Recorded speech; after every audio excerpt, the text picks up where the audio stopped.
Good evening and welcome to Tucker Carlson. Tonight, the president has decided that the Republican Congress, during its final weeks in office, should fund a wall along our southern border with Mexico.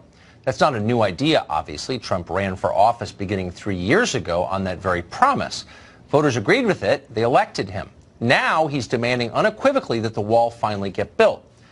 Now, at the same time, and this is not a coincidence, the American news media has identified the single most racist idea that anyone in the history of this country has ever come up with, and that is, of course, building a wall along our southern border with Mexico. Watch.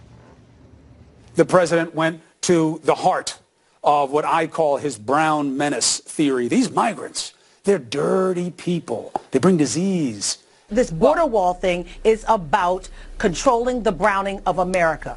Donald Trump is fixated on the southern border, as he was the day that he announced this campaign. It is not about securing the borders. It is about xenophobic, racist, bigoted beliefs.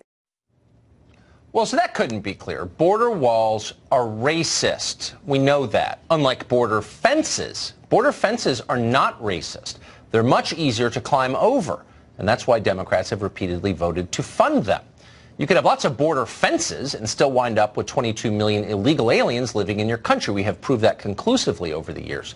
Fences are the perfect solution if you're trying to pretend that you care about border security while simultaneously encouraging much of the third world to move here without permission. Fences are awesome for that. Yay, fences. But walls, well, as Nancy Pelosi has explained, walls are immoral.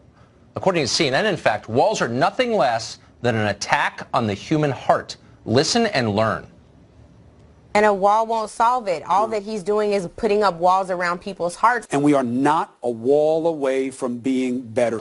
Don't waste billions of dollars of taxpayer money in order to build something that will not make our border more secure. Yeah, and that's the other point they keep making. Walls don't work.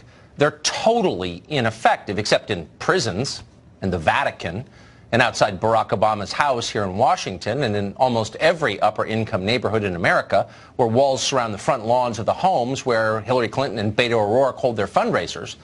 But along international borders, walls are useless. A border wall would simply create a thriving new market in taller ladders. Jeb Bush used to say that all the time. Everyone in power agrees with him. They're nodding vigorously from their gated communities.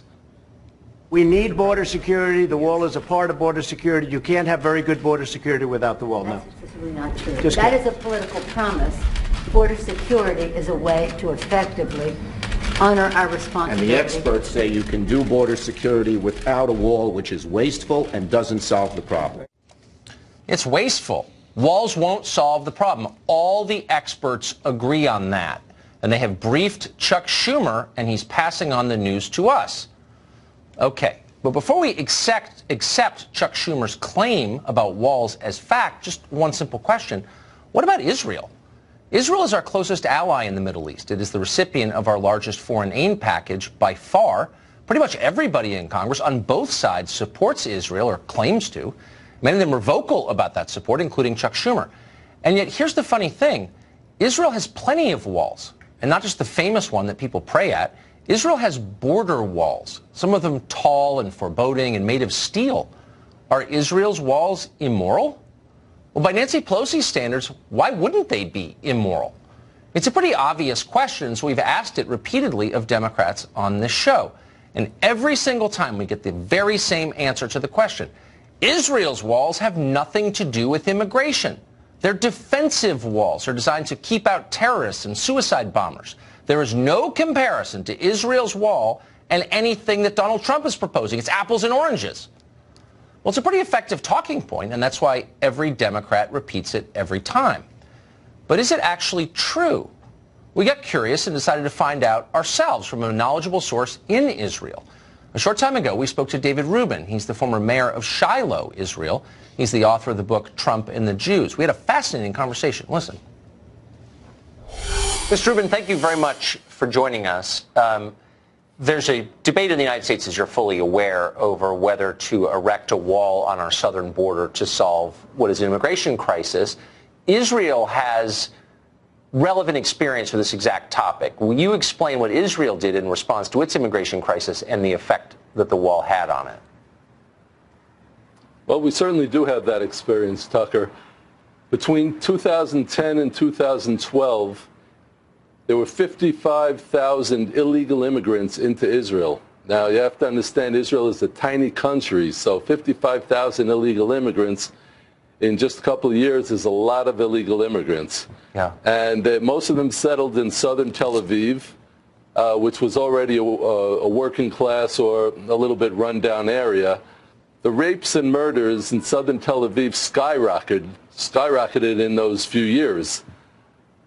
The Israeli government, under pressure from the grassroots mainly, grassroots protests from the residents of South Tel Aviv and other towns that were being overrun by these illegal immigrants, the Israeli government made a decision that they were going to build a wall, a high-tech steel wall on the southern border, the border between Egypt and Israel. So it was built over the next few years. It was completed, almost completed by 2015. In 2016, the wall was up. 2016, there were 11 illegal immigrants who entered Israel. And then they raised the height of the wall an additional several feet. And in 2017, there was not one illegal immigrant that made it through the southern border into Israel. So that is a remarkable story. It works. So was there it's a story that's... So I'm just wondering the political part of this. So the 55,000 illegal immigrants you're describing were from Africa, as I remember, Eritrea, Sudan, parts of Africa. Correct. Was there anybody in Israel who said, you're racist for trying to keep them out? Well, there was some of that, yes. Some of the people on the left were going crazy and having protests, and they were complaining that it's a racist thing. But look, illegal immigration is illegal immigration. And I don't know if you know this, Tucker. I was born and raised in the United States. I've been living in Israel for 27 years. But the Jewish immigrants who came to America, and I wrote about this extensively in my book, Trump and the Jews, they came to America as legal immigrants. They came only to work hard and only to be full Americans. That was their goal.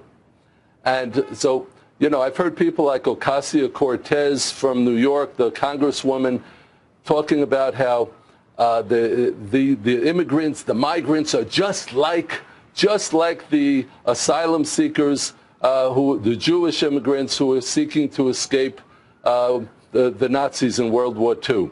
It's an obscene comparison, and I've heard it too many times from the left. So, yes, there was some in the Israeli left who were complaining and who were even accusing the Israeli government of racism, but the fact is that now nobody's complaining. Everyone is happy that we don't have illegal immigration to Israel. That's an amazing story, and I hope that a lot of people watch this segment. Mr. Rubin, thank you for telling us what happened and your experience there. It's remarkable. You're welcome, Tucker. Good to be with you. Thank you.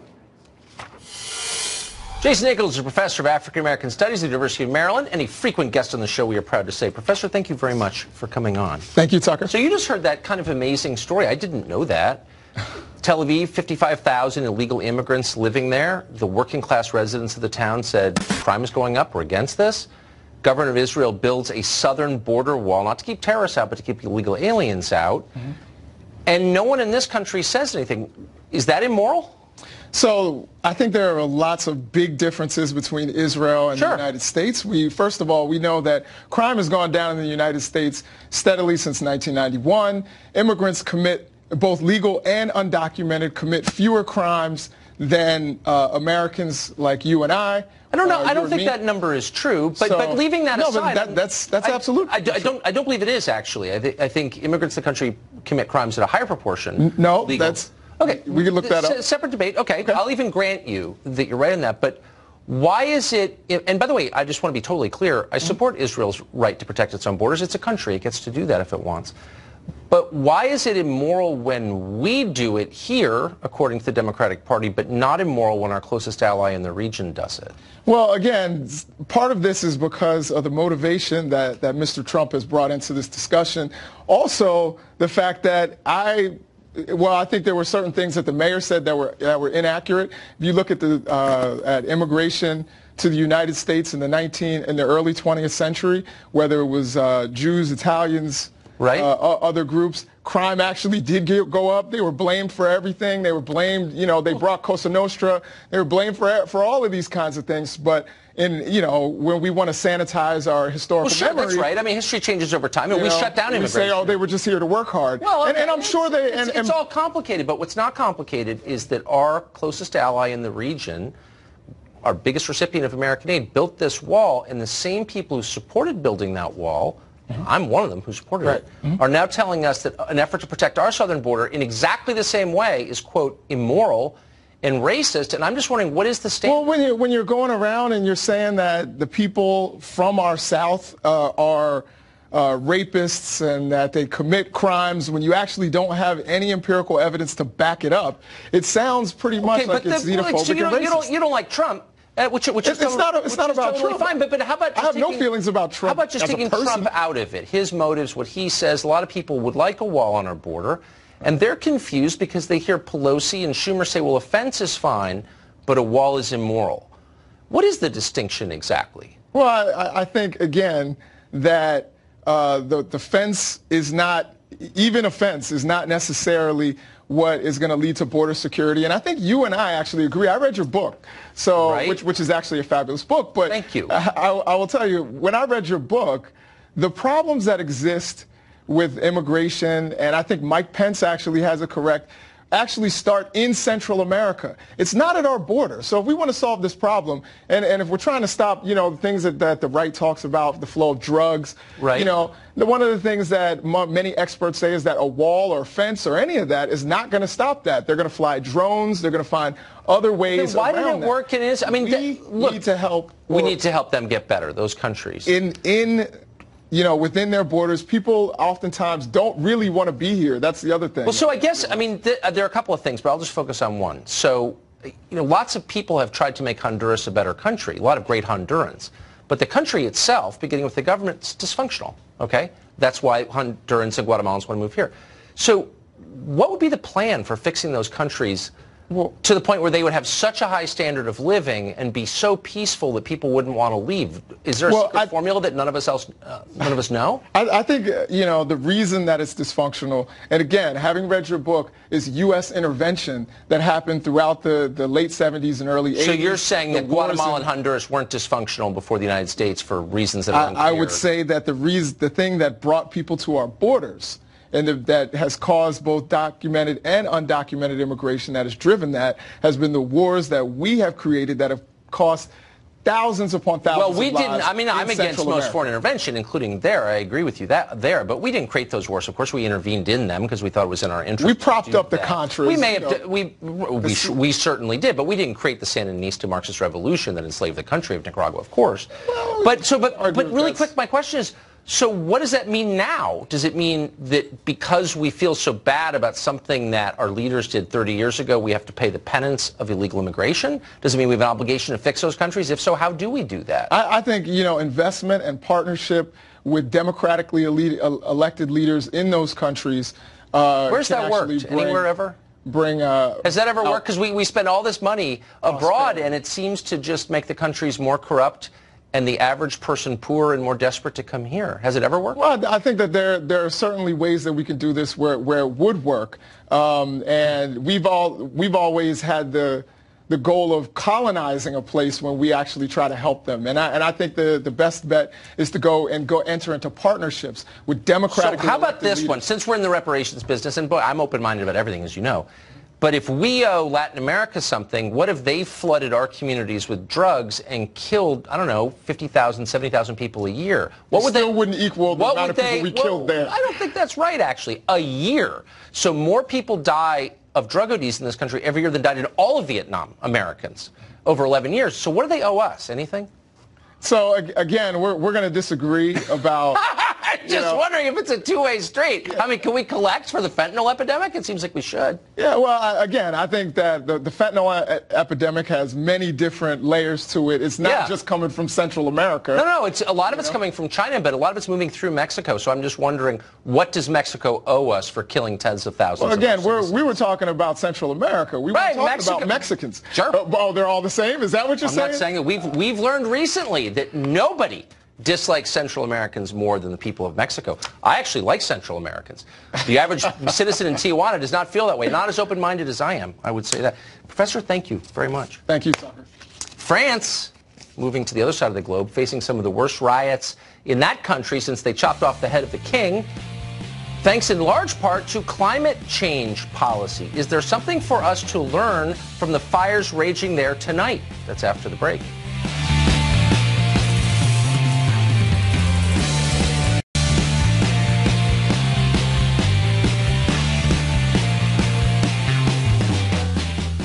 Well, you've been told many times if you watch TV that America needs to join the Paris Climate Accord immediately. Pulling out of it was immoral.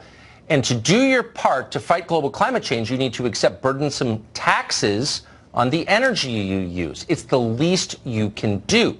But what about the people claiming you need to do this? Are they willing to pay their share? Well, in a recent piece in the Daily Caller, ran in the Daily Caller News Foundation, reporters Chris White and Michael Bastash contacted 31 major corporations, foundations, and individuals who have endorsed the Paris Climate Accord. And they asked a very simple question. The simple ones are the most revealing. Here's what they asked. If climate change is indeed the existential threat you say it is, would you support a ban on all private jet travel? Now, these are deeply moral people, they asked. Obviously, you see them on television. They care in a way that you never will because you're too shallow. So are they willing to do this? No, not one of them. Facebook CEO Mark Zuckerberg spent more than $1 million flying private over the past couple of years. His company didn't even bother to respond. Neither did Google or Apple or, by the way, Al Gore, who flies private all the time. In fact, only 2 of the 31 companies contacted responded at all. And both said they, buckle your seatbelt now, oppose banning private jets because they use them. You, meanwhile, are sinful for driving an SUV to pick up your kids at hockey practice, just so you know. Well, if the people who lecture us really did make major sacrifices to stop the global warming scourge they tell us so much about, the rest of us might be more inclined to follow their example, but they won't. So when the elites impose new taxes for the sake of climate change, ordinary citizens are sometimes driven to protest instead. And in France, they're protesting in a very intense and sometimes violent way. Here's part of it.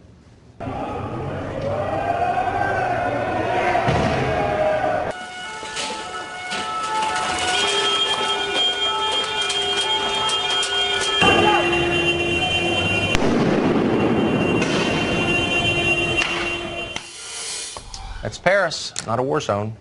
Dana Perino hosts the Daily Briefing, of course, with Dana Perino, and enlivens the 5 every day at 5. She joins us tonight. Dana, great to see you. Thanks for having me. I think the argument over whether climate change is happening is less interesting than the debate over what we do about it. And I'm just so struck by the people who are telling us, and maybe they're right, by the way, I don't know, I'm not a climate scientist, that this really is the moral question of our time, the moral test of our time, and an existential threat to life as we know it, are really not making the kind of sacrifices you'd expect from someone who sincerely believed the threat was that profound. Why do you think that is? Well, and that has been true for all the years that we've been talking about this. I cut my teeth on Capitol Hill as a staffer for the chairman of the Energy and Power Subcommittee. Right, remember when Janet Yellen came and talked about global warming, like way back then? I'm dating myself a little bit. And even back then, I mean, you knew immediately that there were things that maybe we could do, but that just the law of physics at this point in time means that you cannot actually just eliminate fossil fuels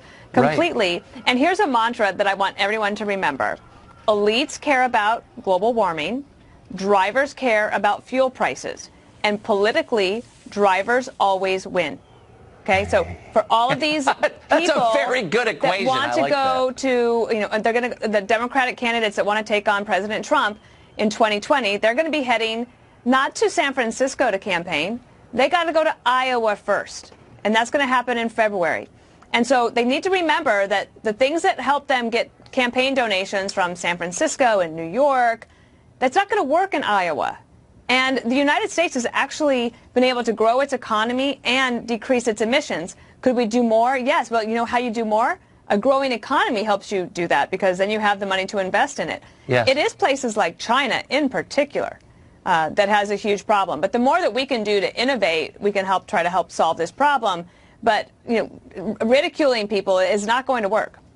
No, and by the way, if you really believe that climate change is all that matters and you're flying on a private plane, I mean, you need to really look in the mirror and think deeply. Do you think that a carbon tax will become a component of the debate in the next election? I not only think that a carbon tax will become a component, I think that it will become a litmus test for Democratic candidates trying to seek the 2020 Democratic nomination for president. And they got to be careful about that. Now, however, let me just tell you, remember the departed Charles Krauthammer, very conservative, understood these things very well. See, the thing is that economists love a carbon tax. It's very transparent. Right. It's very direct. Politicians hate a carbon tax for that very same reason. There might be some good reasons to actually do a carbon tax if you were to reduce taxes in another way. That was Charles Krauthammer's proposal, and I think that you could see that. But I don't think that Democrats are going to actually propose a carbon tax that goes along with a tax cut somewhere else. I don't see that happening. Right. They're going to call it the Green New Deal, and the rest of us will never figure out what's in it until it's too late. Dana Perino, thank you for that update and also that remember prediction. The mantra. There are more drivers than there are Sierra Club executives. That is totally true. There you go. Great to see you. Well, the left feels perfectly entitled to fire you and destroy your life whenever you say something they don't like, but they don't feel limited the same way themselves. Striking. Details ahead.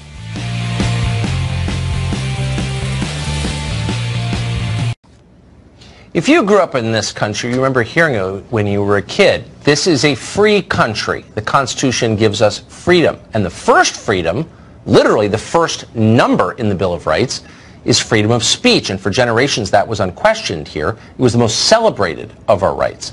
But increasingly, it is seen by the people in charge as an annoying relic. Don't believe us? Try to say something unauthorized in your workplace or on campus or even on a street corner.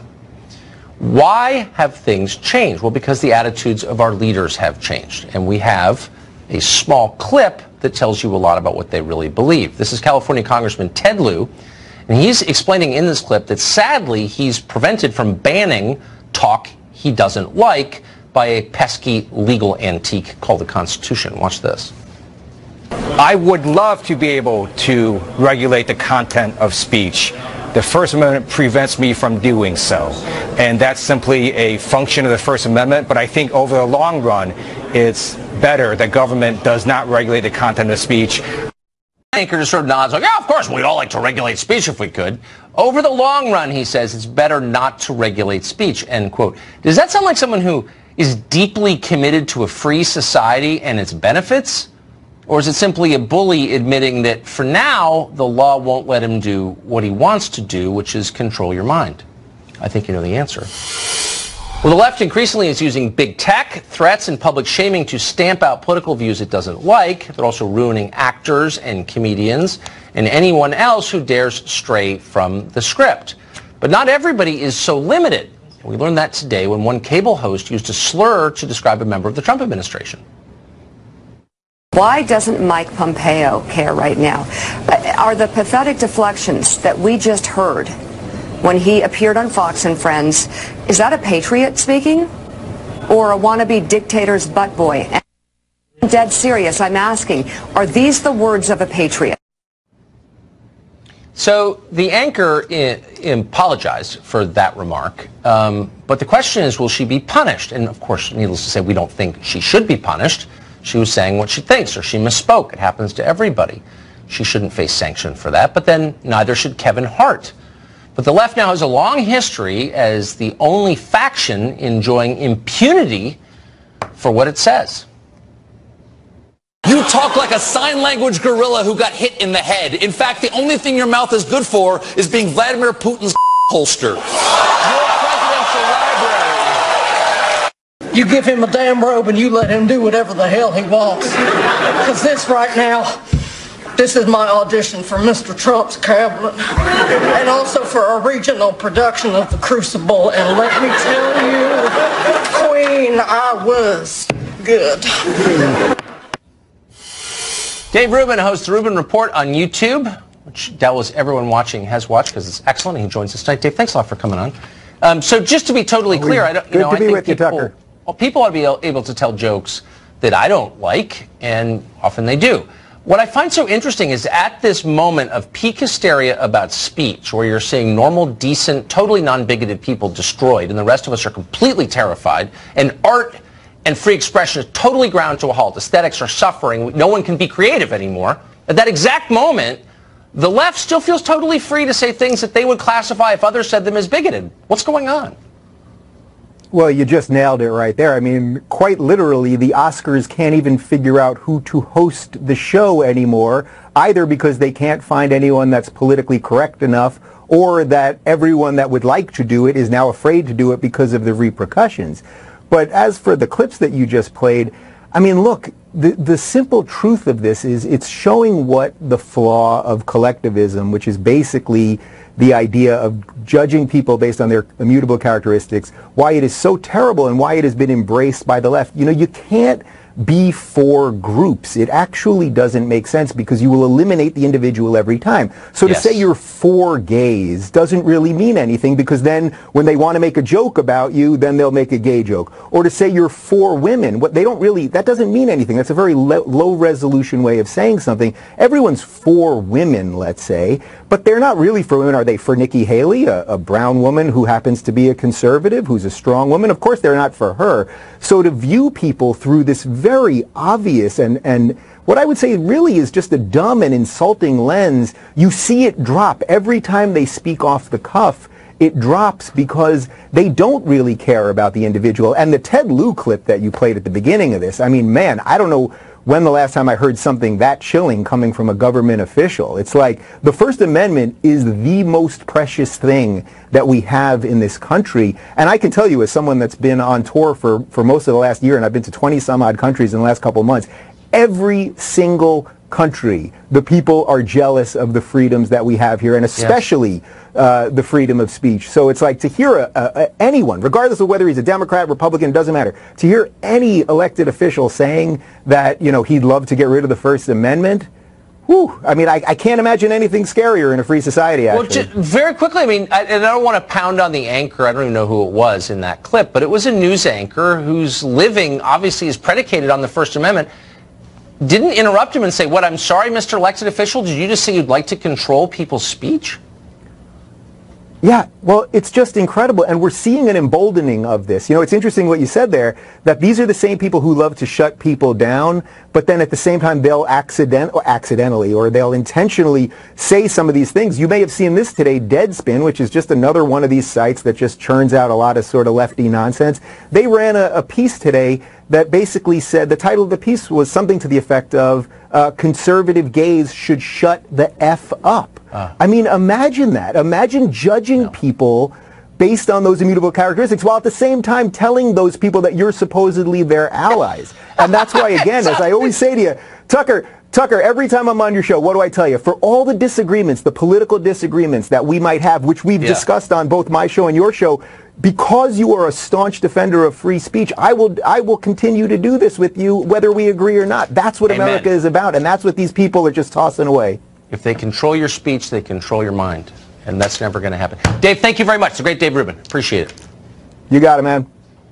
New legal filings suggest the FBI misled Michael Flynn on purpose in order to trap him in criminal charges. Is that the kind of country you want to live in, where your government tries to lure you into committing crimes? A question worth asking, and we will after the break.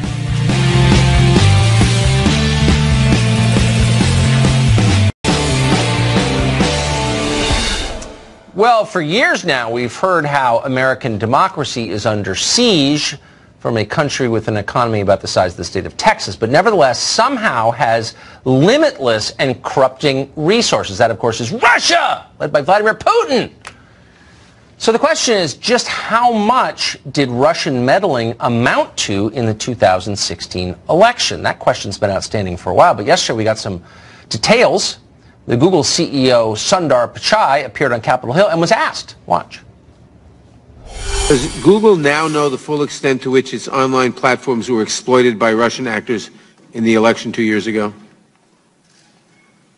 We have, we undertook a very thorough investigation, and in 2016, we now know that there were two main ad accounts linked to Russia, which advertised on Google for about $4,700 in advertising. We also found other limited... Total of $4,700? That's right. $4,700. In other words, about the price of dinner for five with vodka at a good restaurant in Moscow. To put it in political terms, Hillary Clinton's campaign in 2016 spent about $768 million total, and that means that Hillary spent more than $1,600 for every penny the Russians spent on Google. But nobody in Washington is rejoicing about how secure our democracy is. That's not surprising, because protecting democracy was never the point.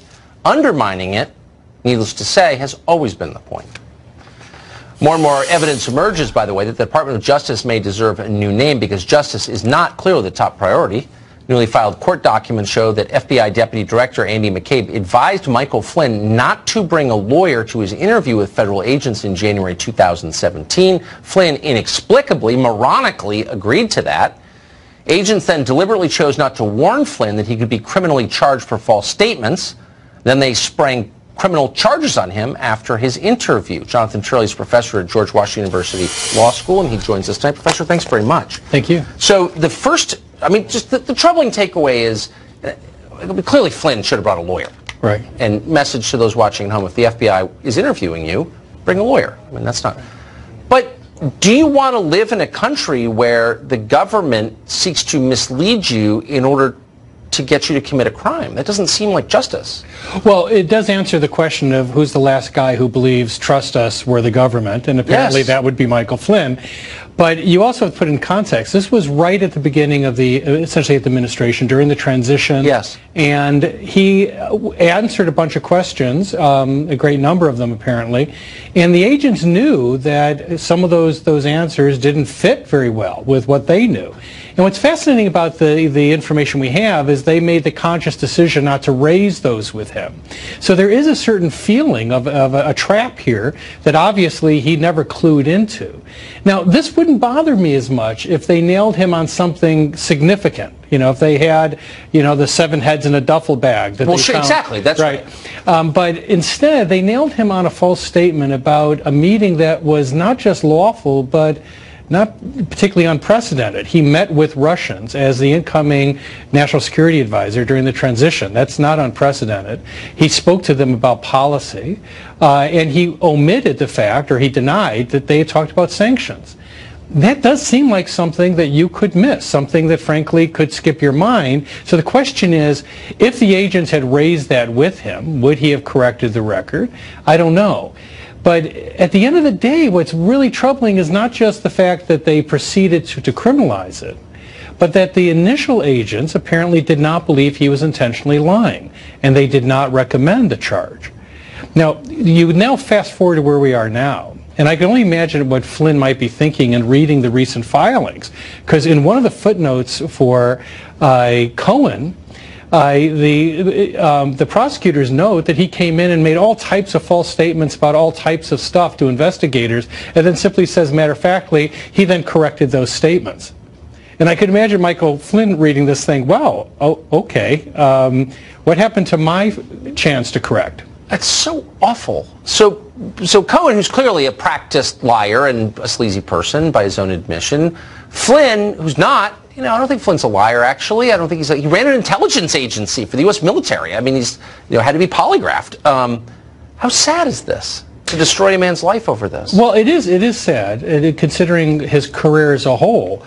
But he was the unwitting a victim of trust, and it is a cautionary word for everyone in Washington. It's so sad. It's our government. We pay for it. We vote for it. We shouldn't be mistreated by it on purpose, I don't think.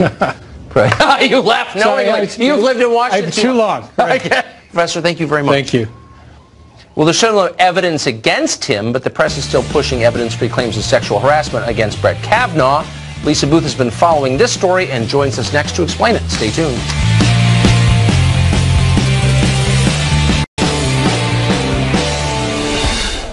Well, for years now, we've heard how American democracy is under siege from a country with an economy about the size of the state of Texas, but nevertheless somehow has limitless and corrupting resources. That, of course, is Russia, led by Vladimir Putin. So the question is, just how much did Russian meddling amount to in the 2016 election? That question's been outstanding for a while, but yesterday we got some details.